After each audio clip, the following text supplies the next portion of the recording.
There are days when I wake up and think to myself, if the world just ended today, would it really be that bad? Maybe it's not the most uplifting thought to start the day with, but you can't put a price on honesty. You see, it's not that I dislike people. It's just that I would appreciate it if they were elsewhere. Encountering one nuisance is another thing, but it has become a symptom of a broader epidemic, the inability to mind one's own business.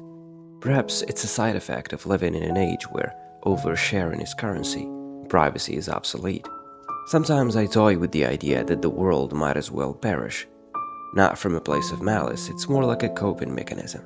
If society insists on turning life into a never-ending episode of unsolicited interactions, maybe hitting that cosmic reset button isn't such a bad idea. Of course, I recognize this is my nihilistic humor talking. Nietzsche would probably remind me that when you gaze long into the abyss also gazes into you. So in all seriousness, this brand of nihilism isn't about doom and gloom. It's about finding liberation in the recognition that much of what we stress over is utterly meaningless. If the world might as well perish, then why let the trivialities, the unsolicited opinions dictate how we live? But sometimes it just gets you when you're feeling bad. When having your guard let down for a teeny fraction of a second, an arbitrary framework comes knocking, finding its way in to disturb the inner peace. Like when people scramble to fit everyone into neat little boxes. Wear this, say that, believe in this, but don't you dare question that. I'm sure in God's wisdom these standards have their uses, but people aim for the overkill. Excuse me, ladies and gentlemen, but I will objectively be the misfit, the one who finds comfort in solitude, insanity, and skepticism. I realize I'm not the perfect package myself, but I do have a soft spot for nice people, and kindness washes all the black stains from my heart. I wish there were more of them, and just for the few, the world should refrain from perishing just yet. What else can signify the rebellion of a mind that has long borne the weight of expectations, suffocating under the endless demands of a world too fixated on its own trivialities?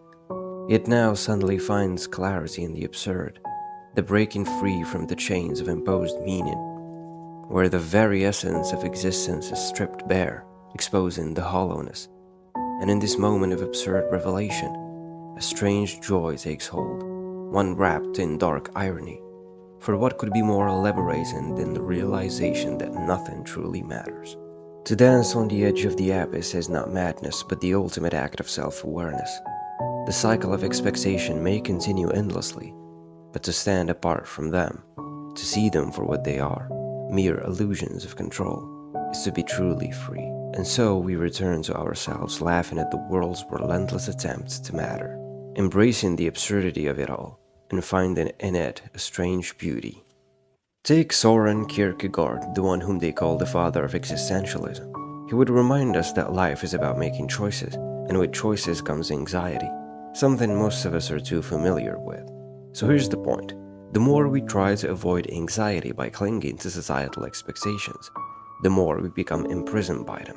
So in true existential fashion, perhaps the key to freedom is to embrace the anxiety, to lean into the discomfort, and realize that most of these expectations are just the world's way of distracting us from living authentically. Then there's good old Nietzsche. He was no fan of society's trivial norms.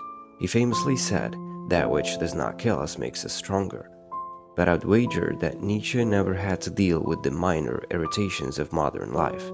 If he were, maybe he tweaked that quote to something more like, "That which does not kill us will eventually lead us to a passive-aggressive breakdown," which makes us lucky because this way we can take his teachings as powerful ancient wisdom, which is creating your own values and living for yourself rather than for the herd.